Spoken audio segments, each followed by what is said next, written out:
Hello, everyone. Welcome to today's live webinar hosted by Location 3.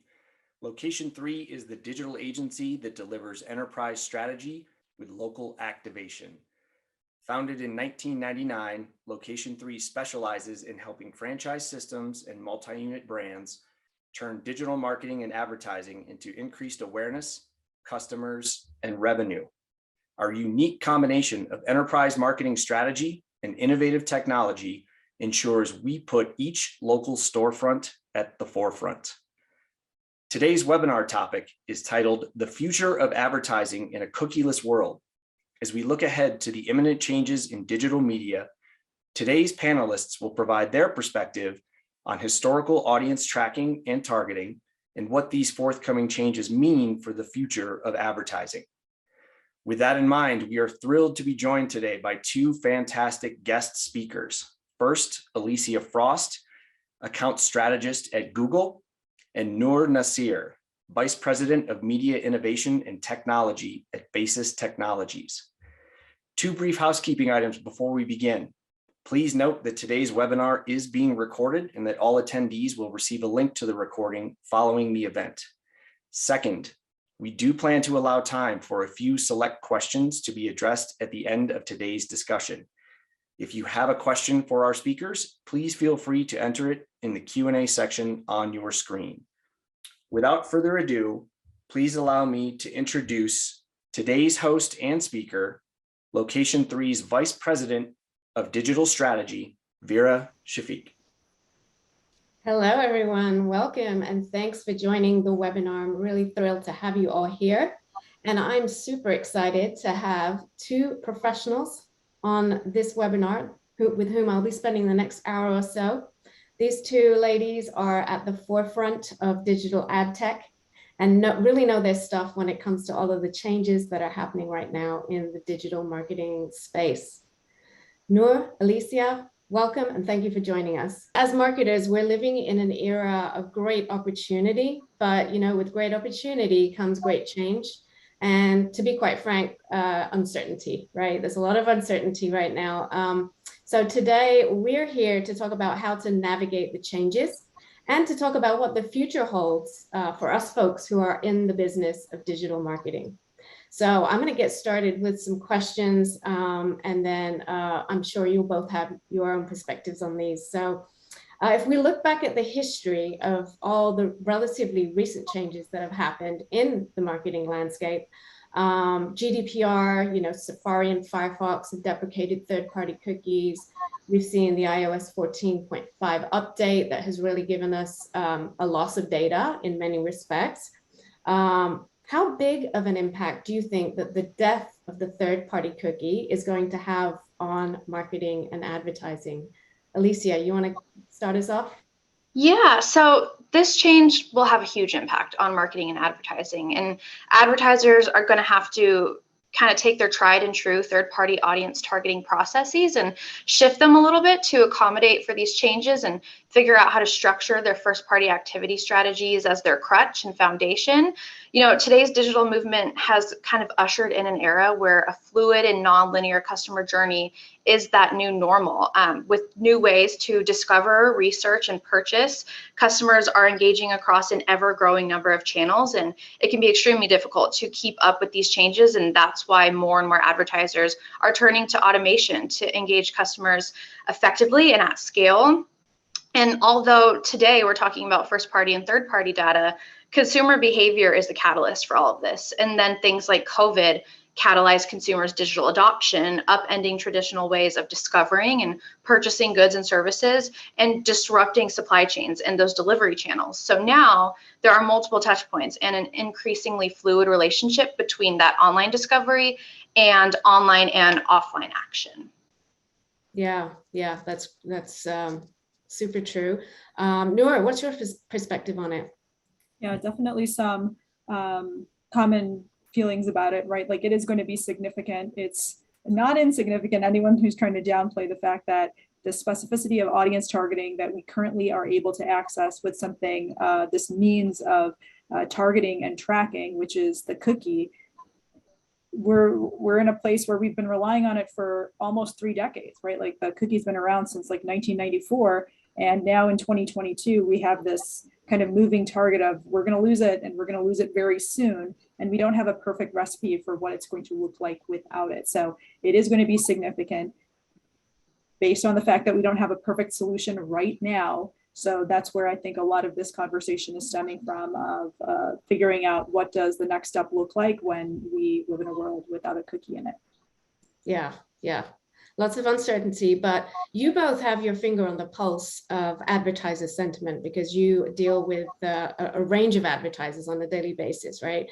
So from your perspective, Noor, how do you feel that advertisers are taking this news? What, from your interactions with them, are they laid back about it? Are they excited about it? Or are they scared about it, quite frankly?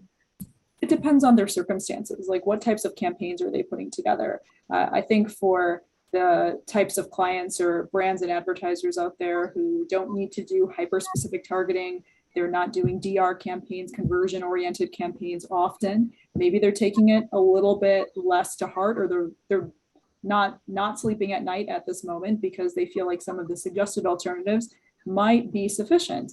And then for clients who are all in on DR and that's their bread and butter is driving conversion, they're understandably very concerned about what this future is looking like. So I think there's across the board, there are different reactions. I will also say, and we've got Alicia on the phone over here, Google has created a little bit of a moving target as far as exactly when cookies will be, specifically from the Chrome browser, are going to go away. So maybe people have like a false perception of like, well, they said they're going to go away, but it doesn't seem like we know exactly when. So we're just going to hang out until something actually happens. So I think there's a mixture of reactions as far as what people are doing or how concerned they are related to this news. Yeah, I think you're right. I think there is a level of almost denial because it's like, well, it's going to happen, but it hasn't happened yet. And been delayed a couple of times. So we'll just, that laid back attitude. But I think, I think it is something that we're definitely pointing out. It's an important thing to be aware of and to be on top of. So Alicia, with your interactions with advertisers and agencies at Google, what is the sentiment that you're getting from them? Yeah, I wouldn't say our clients are predominantly concerned, neutral, or happy about the changes. It's kind of a combination across the board. So there is obviously that worry that Nora was speaking to, that they won't be able to create those customer profiles that have been vital for advertisers to reach the right potential customers and show their ads when a user is most likely to convert. But there's also clients who are very much accustomed to our ever-changing digital marketing climate where things are constantly evolving and we've had to adapt and pivot. And then there's clients who are happy about these changes in a sense that they can still do so much with their new and existing first-party audience. Privacy, credibility, and respect are priority at Google. And when these changes are being rolled out, it's because we respect the user. And our users and their feedback are at the forefront of these changes. And a lot of our clients are extremely receptive to that and excited about these new initiatives. Great, yeah. So, Noor, going back to you, as a leader of innovative and media, strategy and client education at Basis, are you advising your clients on what they should be doing to prepare themselves? Absolutely. I think it starts with education and just continuing to keep people updated on what's the latest and greatest, what do you need to be aware of. And then a part of getting them prepared to the extent that you can prepare is saying what's on the table right now that you could explore relative to your circumstances and the types of campaigns that are a priority for you. So there is some general advisory of just like what's going on out there. It's not easy to stay on top of all this. Like there's a lot of moving pieces. Everybody's sounding off on this. Every single ad tech player and digital advertising solution is putting out either somewhat valuable or puff pieces on it because they know they're going to drive a lot of clicks because people want to hear about what's the latest and greatest. And then people are overwhelmed. So we want to showcase clients like this is what we've been able to boil down, tell you a little bit about what's going on. And then what are some of the opportunities that you might want to lead into relative to the campaigns that are important for you. So I'm sure you're going to ask some more questions where we can delve into some of the specifics, but I'd say at a high level, that's where we're at. That's the guidance we're offering. Yeah. Yep. And then on the Google side of things, I know Google has a plethora and wealth of information out there as to, you know, what they advise and what they recommend. I've just recently been reading up on the Privacy Hub, which is available online. But Alicia, from your perspective, how are you advising and educating your clients? Yeah, so there's going to be, and there already is, kind of a huge push to prioritize awareness and branding efforts through the use of video and other upper funnel advertising strategies. So advertisers should be leaning on their first party data that they capture with consent and utilize retargeting avenues to build those relationships. I also think that we are going to see advertisers relying on the actual optimization of their ads, as we've seen that kind of dissipate a little bit. How they strategize copy and creative is equally as important as that in-depth targeting. And with that third-party audience dissipating, I think advertisers are going to be more exposed to that. And the actual ad optimization is going to play a larger factor in engagement and click-through rates. And this goes hand in hand with more and more advertisers leaning on automation opportunities, including Performance Max, to alleviate some of that granular placement work and rely more on machine learning. Yeah, and we'll talk about machine learning a little later on, but I think that is going to be a big player in kind of alleviating some of these issues. Machine learning has got very sophisticated. We rely on it more and more. So I think it is a big part of it. You mentioned first party data. Again, that's huge. And I'm sure all marketers have heard how important first party data is going to be. How do you both feel first party data is going to play into the future? And is it more now going to be about retaining existing customers, or is customer acquisition still going to be a big part of the strategy? Alicia, you want to take that one? Yeah, so I think on both ends, it's going to be equally as important. And there are kind of three pillars that are really important to understand as a Google advertiser in this new targeting climate. And those three components are Google Ads, enhanced conversions for web, hashing, and offline conversion import. And I think as we keep discussing this, I'll have more opportunity to expand on those, but it's really important to know about the products that we have and the new initiatives that we have to really grasp onto your first party data. And we have solutions for you to figure out what you can do with that to maximize the opportunities there. Yeah. How about you, Noor? What are your thoughts on first party data, retention versus acquisition, and how all that's going to shape up in the near future? I think first party data is more important than ever before. I think I've been having conversations with clients for, I want to say, 5, 6, 7 years, talking to them about, well, first party data is important. What kind of data do you have? And if they're responsible for paid media campaigns and digital marketing campaigns, sometimes they'll say, oh, it's a mess. We don't want to talk about that right now. What do you have that's available for me to do that you can be responsible for? I don't want to be responsible. You can take on the burden of solving this for us. And everything that's happening from a legislative perspective, the shift from these big tech platforms is shifting the onus, a lot of the onus, back onto the marketer or the advertiser to say, no, actually, you need to be thinking about this much more thoughtfully. We don't have like quick, easy turnkey solutions, or not as easy as they have been when it comes down to reaching really precise audiences that you uniquely want to reach. And so to just like piggyback or just touch back on some of the points that Alicia made, first party data, super important. You're going to need to get to collecting. If you've been saying what I said, some clients have said to me in the past, where you've said, yeah, it's a mess, we don't want to worry about it. You better get brave. You better start like getting yourself in the business of saying, we need to clean that up. And in addition to cleaning it up, let's set up systems in which it can be organized, that we're staying on top of getting the latest and greatest. And maybe what you need to do is not only look at those historic customers, you need to come up with some sort of value exchange opportunity to collect new first party data. Like get those clients who aren't sharing information with you or prospective audiences into a place where they're saying, yeah, you're bringing something to the table for me. I'm interested in sharing data with you, because that's really what all of this legislation is pushing on, is that there needs to be explicit permission on behalf of those people who otherwise are looking for data not to be collected on their behalf. So long as you're asking them the right way, you do have an opportunity to market to them. So coming up with that acquisition strategy and the right type of value exchange, I think, is essential. And then the other piece of it, besides first party data, is accessing new types of second party data, that cleaner data.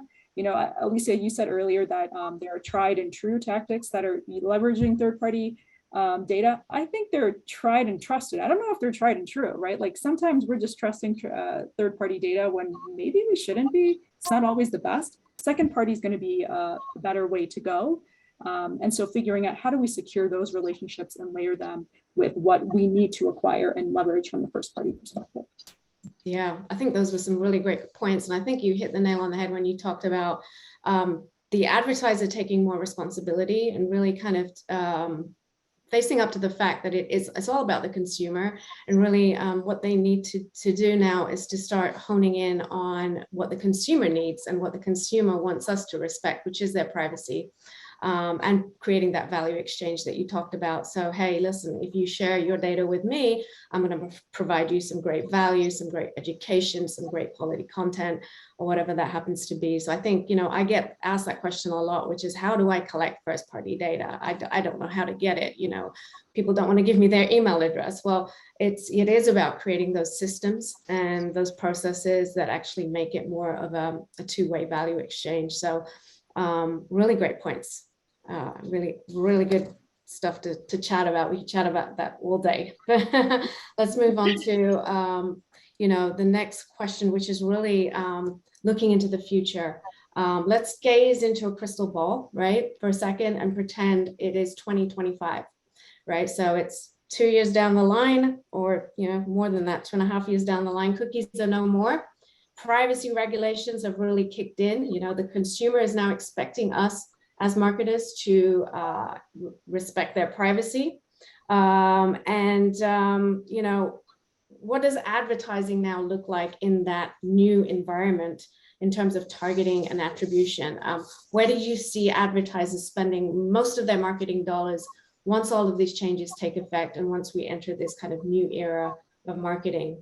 Alicia, you want to answer that one? Yeah, so I'll go back to those 3 pillars that I previously mentioned, which is the Google Ads enhanced conversions for web, hashing, and offline conversion import. And I'll start with enhanced conversions, which allows you to measure online conversions driven by Google Ads using your first party data. An example of that would be a purchase or a lead. And the data that you upload will be used to match your customers to Google accounts and report the online conversions driven by Google ad interactions. So your data will be confidential and secure using our same industry leading standards that we use to protect our own users' data. And when using the Google tag, Google will always hash any personally identifiable data, such as an email, phone number, first and last name, etc. But prior to the data being sent to Google, that all happens before it's sent to us. So we only allow tags to share conversion events if sent using an HTTPS protocol. So now that third pillar of the offline conversion import, or OCI, it has a purpose to help Google meet and exceed its social responsibility by establishing that holistic and integrated compliance capabilities and advocating for ethical conduct across the company. So it allows advertisers to import offline or otherwise untrackable conversion events directly into Google Ads for that better reporting and optimization. Advertisers look to Google for online lead generation, but the actual sale or conversion of leads generated by Google Ads happens outside of Google's technological walls and are tracked elsewhere, sometimes even weeks after the actual ad click. So since we cannot report on these conversions, we cannot demonstrate, you know, the full value that they are receiving from Google Ads, and therefore help customers make their better decisions with marketing strategies from us. And OCI offers advertisers the possibility to feed that offline customer conversion data to Google Ads and match it to Google Ads paid leads, allowing you to make better informed decisions and optimize for keywords that lead to the actual sale. Yeah, so I mean, there's a lot. So based on what you said, there's a lot that's going on behind the scenes Yeah. to fill in these gaps. And as we mentioned earlier, machine learning, blended data, really kind of anonymizing the data, using aggregated or cohorts, but still being able to fill in those gaps because we're able to almost use predictive metrics and analytics to foresee what we think is going to happen or what is happening. So that's great. And, you know, I think that's going to be the new normal for us in the next few years as you know, as marketers, we're going to be relying more on these automations, machine learning, AI, and all of that good stuff. Noor, in terms of, you know, your vision for the future, how do you see advertisers spending their marketing dollars? Do you think they're going to start reverting to spending more money in things like contextual? Is CTV going to be a big play since it doesn't rely on third-party cookies the way that a lot of the other tactics do? What are your thoughts on that? Yeah, I mean, for those clients for whom, or those advertisers for whom it's appropriate, there's a lot of conversation around going back to the fundamentals of advertising. And so there's a lot of contextual and semantic targeting conversations. People are talking about private marketplaces and leveraging that type of advertising opportunity. So you're just in a premium space, a space that's brand safe. But I think those things, as much as we're having conversations around them, don't really push back to some of the things that we're having the cookie conversation for, which is the fact that we want to reach targeted audiences. And again, like, you know, Alicia's here representing Google, and nobody has the footprint. Look, I mean, which other ad tech company has a $1.5 trillion valuation, right? Like, nobody's going to come and sit on this panel and try to compete with that kind of product marketing that's being put out there for everyone to take advantage of, because no one else has that kind of footprint. But I think for everyone else, it's just a question of what are the partnerships that need to be put in place? What are those big tech players? What are the updates that are available in association with them? Because a lot of the burden's on them, right? The burden's on Facebook, the burden's on Google, the burden's to an extent on Amazon, as Amazon continues to rise as like a walled search engine space. And anyone else that falls into those kinds of walled spaces. And then there's also these cookieless solutions that hopefully are going to come to fruition, right? So we're seeing things come out from LiveRamp, from what was whoever it is that's going to take on the responsibility of what was originally put together by the Trade Desk, then was passed along to the IAB, and now is, I don't know who's going to take on the burden of figuring out what happens with UID 2.0 or whatever new evolution comes out of that. But what we're looking for by 2025 is saying, what are those alternative solutions from the big tech players? And then what are some alternative ways in which we can take advantage of something that is as cookie-like as it can be, while not compromising on the responsibilities we need to uphold from a legislative perspective. And so there are there's a lot of conversation happening around RAMP ID, around UID 2.0, and then many of the continuing to be legal opportunities that are cookieless, like semantic targeting. So it's really covering the board. And I'm hoping that in some ways, Vera, I can't answer your question today, only because so much is going to change between now and 2025. So not a perfect answer, a flawed answer, but we're just going to have to wait and see beyond some of what I just described. Yeah, no, absolutely. There's just a lot of work being done right now. And again, as you said, there's a lot of uncertainty, so we can't really answer. But to your point, the UID 2.0, you know, these new identity frameworks that are being worked on right now, while, you know, they do seem daunting, is something that we are, as marketers, going to be kind of looking to, keeping our finger on the pulse of, and really in some ways relying on. And then we, you know, on the Google side, Google had its privacy sandbox and Flock, which then turned into Topics. So it's, again, ways to, as you mentioned, Noor, do cookieless targeting with anonymity applied to it. So rather than targeting individuals, we're now targeting cohorts of people that, you know, are anonymous, but at least still have some traits and attributes that we can use to target. So, you know, from my perspective, there's, you know, we're looking to Google, as you mentioned. We're also looking to these big players like the Trade Desk, like Newstar, you know, IAB, that are getting together to work on these solutions and, you know, figure out how we're going to crack the nut of the identity problem or challenge, if you want to call it that. So, yeah, great stuff. Well, I mean, in terms of technology, which we've kind of talked about, quite a bit, especially on the Google side, technology and machine learning. You know, how big a part do you think that's going to continue to play? We kind of answered this to some extent, but I just wanted to kind of dive a little bit more deeper into it. It's almost a buzz phrase, you know, machine learning, like how does that help us as marketers? It's hard to wrap your head around and really understand how machine learning is going to make things better for us, right? And again, when I say make things better, I know we can't be lazy as marketers and expect things to be done for us. We actually need to take a lot of that onus upon ourselves. But Alicia, how do you see machine learning and technology specifically really kind of jumping in and kind of helping us with what our daily jobs are as marketers? Yeah, so again, I probably sound like a broken record, but I'm going to tie this back to what I mentioned earlier about the enhanced conversions aspect and data hashing and offline conversion import, because these three improvements are necessary to find your audience, build your audience, and keep your audience. And none of that would be possible without our technologies and machine learning. Google will only use the data you share for enhanced conversions to provide you our services, including technical support. So the data can be used to provide measurement for all Google media, and that includes search, video, display, as well as all of our platforms. So for example, we will match the transaction data that you upload with Google Ad Event data to report those conversions. And then another example, per your instructions, Google may also combine your enhanced conversion data with data from other measurement products that you use, such as standard conversion tracking, to improve the accuracy of your conversion measurement. And we also may make available to you other optional features that use your enhanced conversions data that you can opt into, such as incrementality studies. And Google uses aggregated and anonymized conversion event data for the overall benefit of advertisers for certain features, such as automated bidding, to improve their overall quality and accuracy, as well as for spam and fraud detection. So Google may use anonymized conversion event data to ensure compliance with our enhanced conversion policies.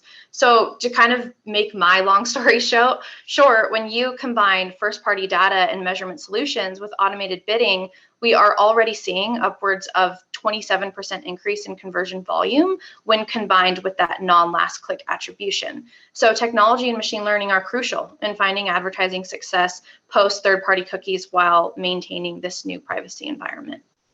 Yeah, absolutely. Noor, from your perspective, what part does machine learning and technology specifically play in the future? Sometimes I sit on these panels and I don't do a good job of explaining what Basis Technologies is. I think we're a lot of different things to a lot of different folks, and maybe it makes me a terrible panelist, but I'll clarify now to the extent that I can. One of the things that Basis Technologies brings to the table is a DSP, and like there's a lot of DSPs out there, and that's the product that we have that supports AI and machine learning.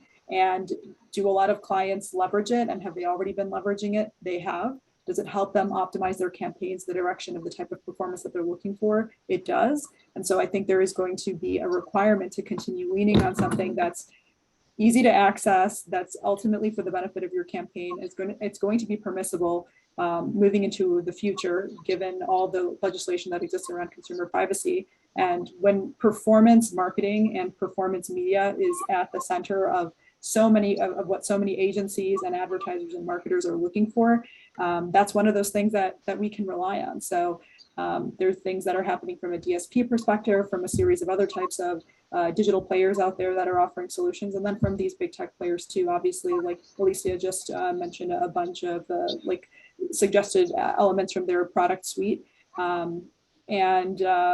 Yeah, machine learning and AI, I think it's already at the center of so many things, and it is going to continue to be. Yeah. It's amazing how much of that's already happening, really, to be honest. But when we look and dive a little deeper into the future, it seems to be kind of taking over and really kind of replacing the known data that we've had with third-party cookies with more, probabilistic kind of predictive modeling and, more technology and, blended data, as we mentioned. So Yeah, I think that is something that we as marketers need to get really familiar and comfortable with, and be able to speak to that as to, you know, our primary means of understanding our performance metrics and really advancing our campaigns. So yeah, great stuff. I wanted to touch on something that we've been hearing a lot about recently. You know, I've been seeing it a lot. I posted about it just yesterday on LinkedIn, which is Google Analytics 4. So this is something for you, Alicia. We've been hearing a lot about it in the news recently, right? That Google is going to replace Universal Analytics with GA4 next year. It's something, again, that many marketers probably have rested on their laurels about and haven't really made a move towards, but it seems like the urgency is now real, right? In your kind of layman's terms, like what would you say is the major part that GA4 plays in all of this? Yeah, so GA4, I mean, it's invested in a future-focused and privacy-first platform that uses Google's industry-leading approach to privacy. So this means you'll see new regulatory compliance and data management tools, such as more granular privacy controls for user-level data, as well as better signed-in user insights. So in the post-cookie future, maintaining accurate measurement and analytics requires a shift in that data collection and in how these tools function. So I think in regards to GA4, there are 3 key use cases that are likely impacted in this new world of measurement, and those are conversion measurement, audience activation, as well as user journey measurement. So one element of our solution for all 3 of these use cases is the ability to onboard your first-party data and identifiers. So many of you are already familiar with the user ID feature that exists in Universal Analytics and has been rebuilt for Google Analytics 4 properties. So GA4 is doubling down on user ID and user ID-like functionality as we begin to see third-party cookies become less reliable. So that user ID is a way for you to provide your own identifier for cross-site and cross-platform measurement for you and your users. And typically, this would be the identifier that you generate for users when they sign up. What's on the horizon, however, is the ability for you to bring in that hashed first-party data, like an email address or a phone number. And that will supplement the user ID feature to enable that additional functionality. So user ID along with that hashed first-party data can be used for improved cross-device, site, or platform measurement in GA, much like the current user ID. And there is an exploring of integrations with Google Ad Solutions for remarketing and conversion measurement by way of hashed identifiers. So of course, this all presumes that you have the necessary customer consent for these use cases.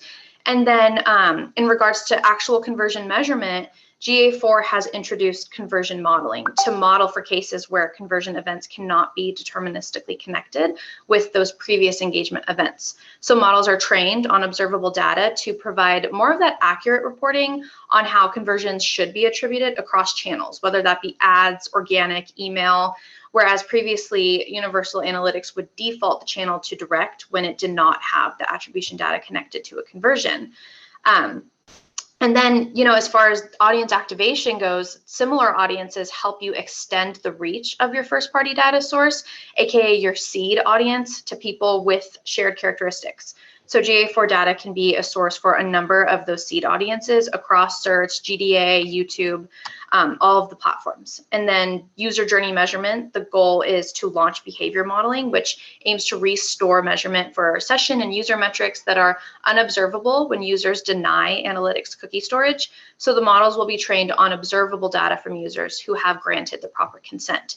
Because this is the future of analytics and there are some compelling new use cases for you, we absolutely would recommend that users get started with GA4 properties today. And this means setting up dual tagging, creating a new set of properties, and updating your analytics tags to collect data in this new data model. But you should keep your existing analytics implementation and continue to use this kind of as your source of truth while this gets kind of ramped up. Yeah, that's great information. Yeah. So in a nutshell, get your GA4 property up and running. Don't go away with your universal Once again, energy. long story short. Yeah. But and you know, I was digging around in there, have been really immersed in GA4 recently. And it's a whole new way of doing things. So I think the sooner marketers kind of get in there and really kind of roll up their sleeves and get to understand what the nuances and differences are with the way that GA4 actually deals with data is imperative. So you know, my advice, if I had a single piece of advice out there today, would be, you know, get familiar with GA4. Don't wait until next year. Do it now. And it is better. It is more privacy compliant, and it's actually really exciting the way that GA4 measures things. So I'm really excited about it. Awesome. So, you know, we've talked about these changes towards privacy compliance, because at the end of the day, it's all about privacy, and it's all about, you know, regulating what we know about our consumers and respecting their wishes. Why, two-pronged question, why is all of this better for consumers? And why is it also better for brands in general, as, you know, advertisers and marketers? Noor, you want to take that one? Yeah, why is it better for consumers? So I think some of that, to an extent, has been, I don't want to say solved, but where it's been attempted to be remedied, is that for so long we didn't know that we were being tracked across the internet, and that data was being collected, taken by third parties, and sold in so many ways that you didn't have any visibility into. And you weren't being asked explicitly or implicitly, nothing, right? It was your visitation to a site suddenly made it such that information correlated with you could be shared elsewhere and sold without your consent. And so with the passing of GDPR, and now with CCPA and CPRA, there are significant shifts that have taken place. The most notable one, when you visit any site on the internet, you get that opportunity to actually designate if you do or don't want that information to be collected on you, and you can go in and make a designation.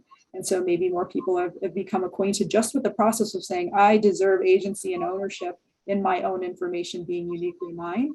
And I want to engage in more of these spaces where I can determine if that should or should not be shared. Because I think about a long time ago when I was like a kid, and you would, I don't know, download software or something, and there was like the T's and C's, or you had to like read some sort of like user licensing agreement. And I'm like, I'm not reading this stuff. I need to get to the end. Like, that's because to an extent, they never made it such that it was accessible to you as a consumer. They were intentionally setting it up such that you had no choice. And it was not right? Like there was just no sense of true consent associated with that type of visitation. So that's one piece of the pie, is that us becoming more acquainted, us being consumers, being more acquainted with the fact that we do deserve to have permission with what is happening with our data and who it is going to. And then as far as it being beneficial, let me know, Vera, if that was in fact the question, if it's of any benefit to advertisers.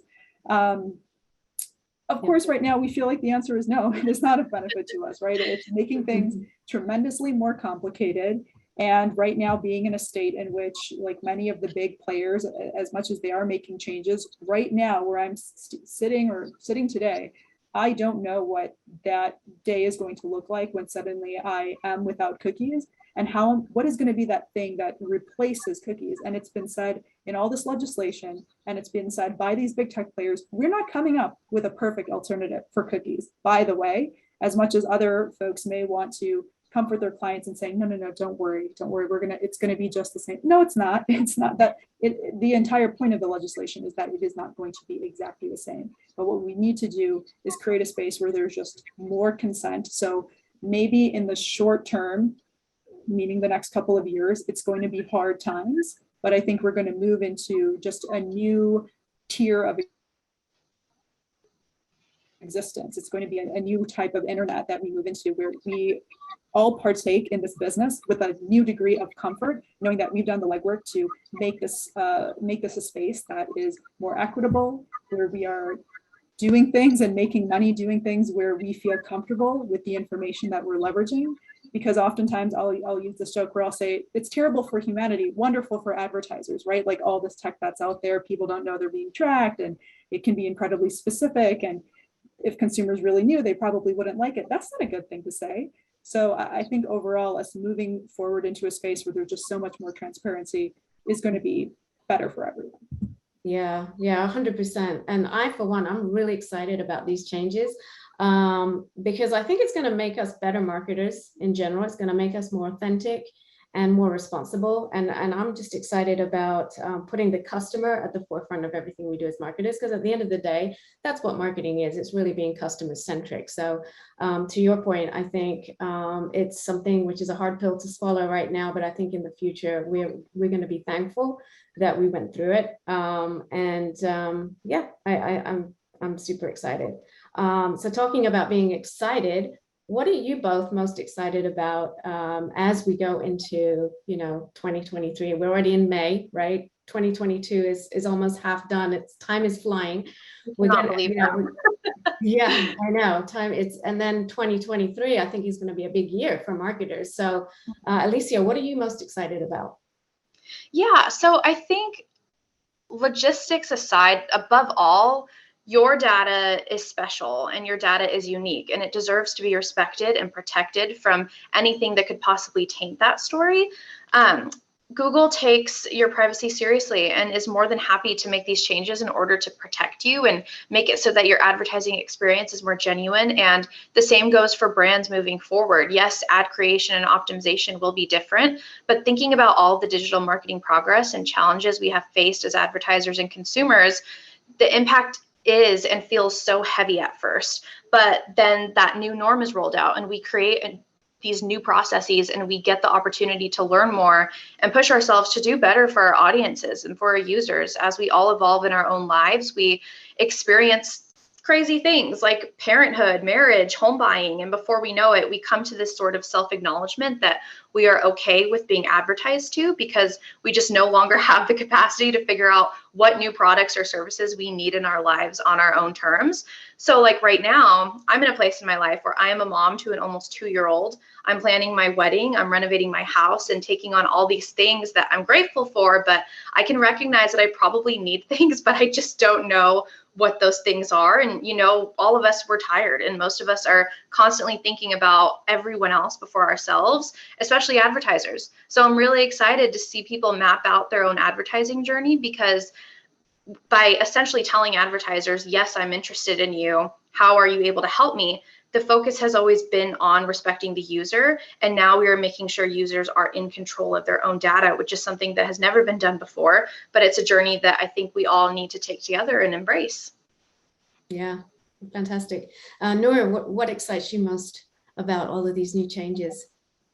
I feel like think of the wording I'm going to use right now, but it might be a little bit offensive, but I feel like we've kind of hinted at this already, Vera, which is that we're going to change from being marketers who maybe sometimes are overworked and burdened by many of the campaigns we're trying to manage for clients and advertisers, but we're going to remove the lazy part of ourselves, right? That the laziness that says like, I can't take on anymore. We need some of these turnkey solutions. And yeah, there's maybe something a little bit nasty about them, but it's an industry standard. It's okay. We're going to move forward with it.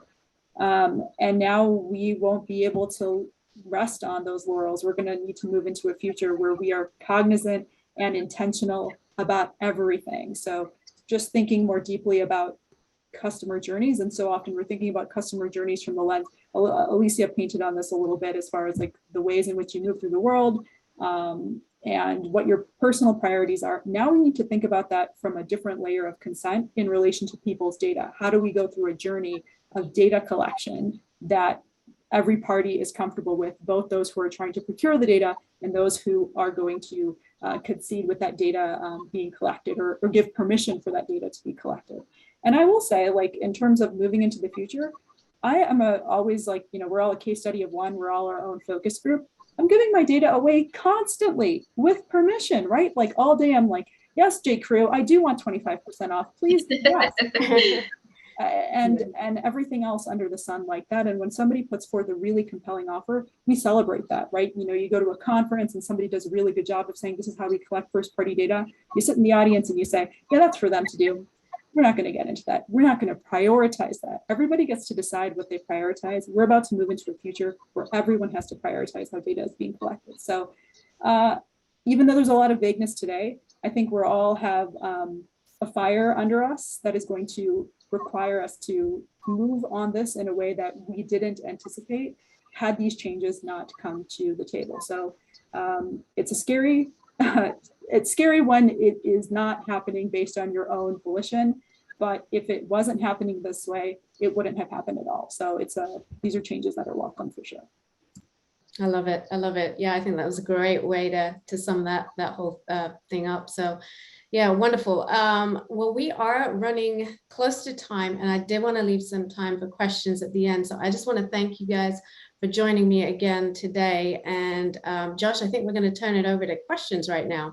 Absolutely. Thank you, all of you. Fantastic insights, fantastic discussion. I wish we had more time.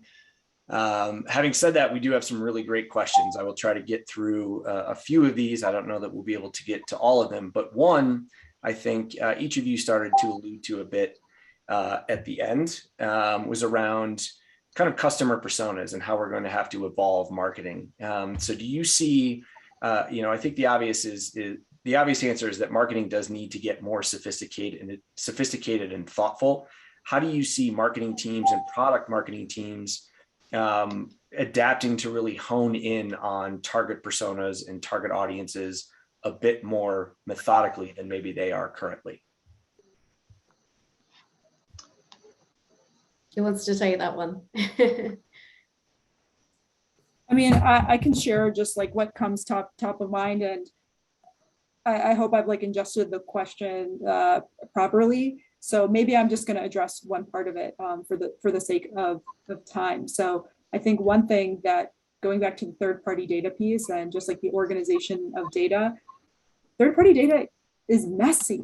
It's messed up actually a lot of the time. And you think that you're leveraging it in a hyper-purposeful way.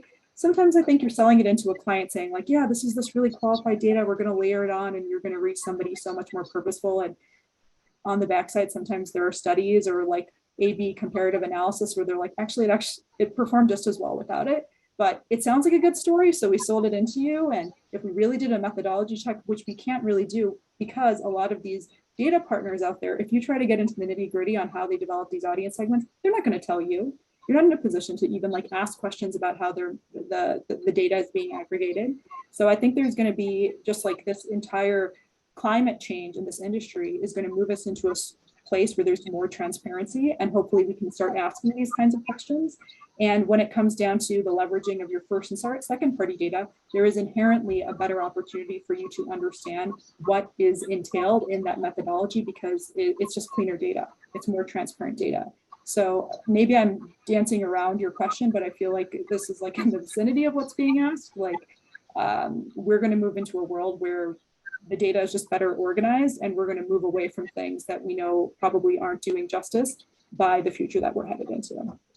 Yeah, and I think to your point, Nora, the third-party cookie data and the audiences that we've been creating using that have actually been, for the most part, very inaccurate, just because of the troubles and the problems involved with third-party cookies. So I would say, great to move away from third-party cookies, create our personas, as you mentioned, using first-party data, using that data that we know we own, control, and is accurate, and then building lookalikes off of those first-party audiences. And we can build lookalikes with cookieless solutions. So yeah, I think that's really, in a nutshell, what we need to start looking at.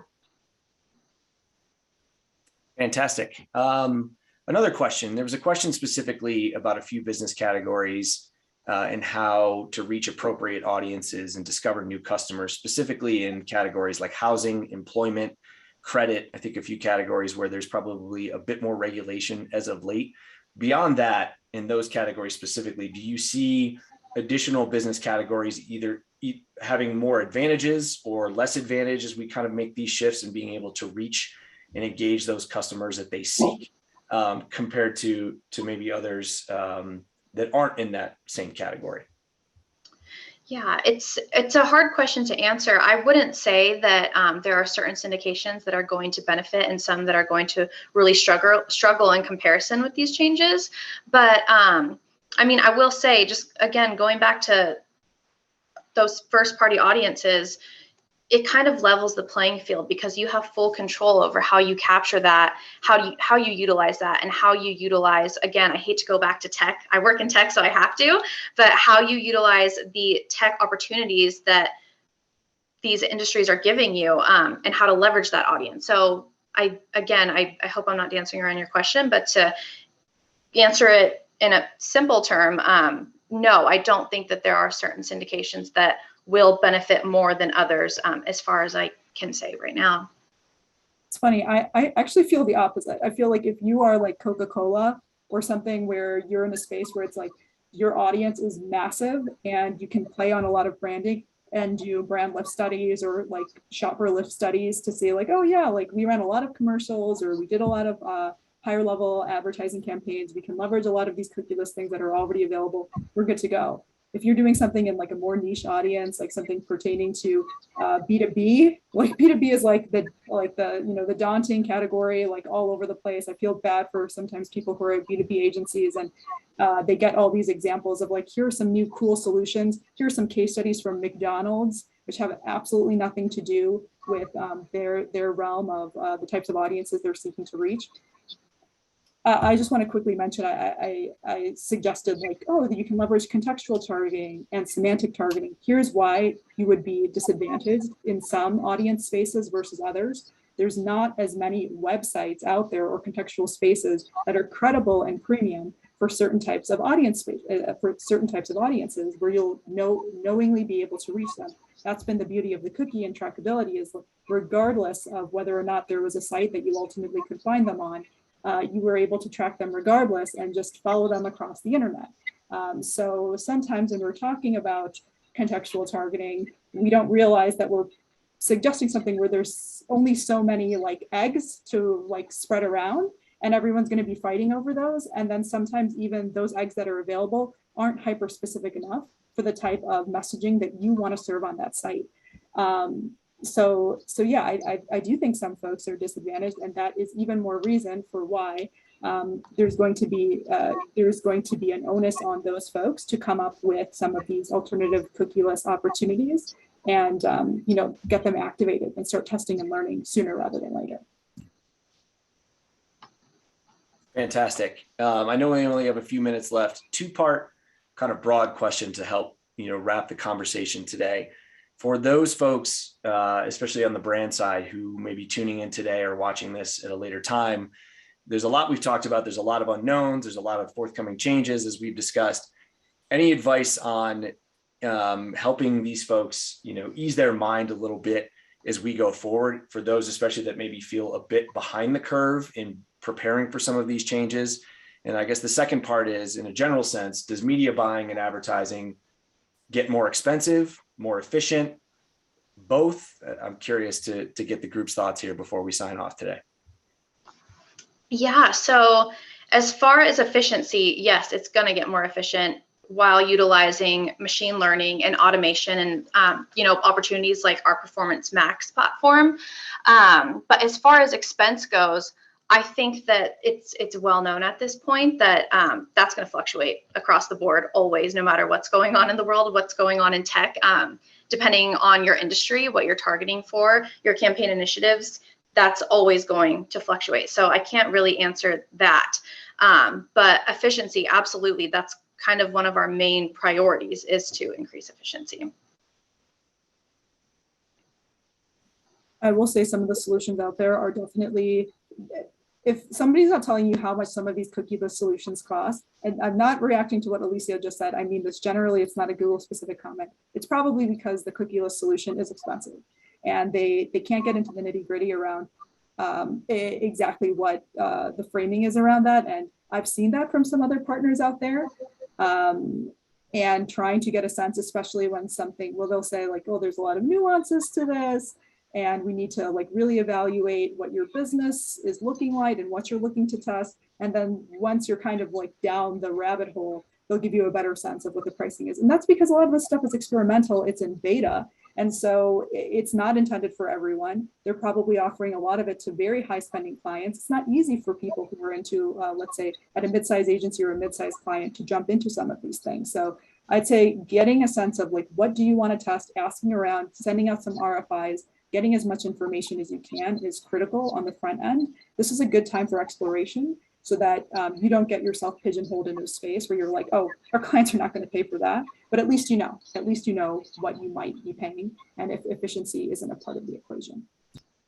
Yeah, and I would just add to that, my advice would be for those marketers that are anxious and worried and really not sure what to do at this point would be just get the low-hanging fruit items in place, things like GA4, things like the contextual, start testing that now, things like first-party data, start capturing that now, start getting all your ducks in a row, and then start looking to technology. We've talked about technology, but I think technology is going to play a big part in the future of really gaining those efficiencies and bringing those costs down, honestly, over the long run. Things like CDP, Customer Data Platform, which I've talked about quite a lot in previous presentations. But, it's a platform that while it's quite a big investment up front, I think investing in a CDP will help to allay some of the costs into the future and will provide ROI. So just looking at things like that, keeping your finger on the pulse of new advancements that are coming out constantly. Excellent. Well, thank you, Alicia, Noor, Vera, fantastic insights, fantastic conversation today. It's a very important topic. It's one that's going to continue to evolve without question. Again, wish we had more time, but thank you again to everyone who joined us today as well. I'm certain you can find each of our speakers on LinkedIn. If you'd like to connect with us, you can reach us as well at location3.com. Other than that, thanks again for your time today. Have a wonderful rest of your day.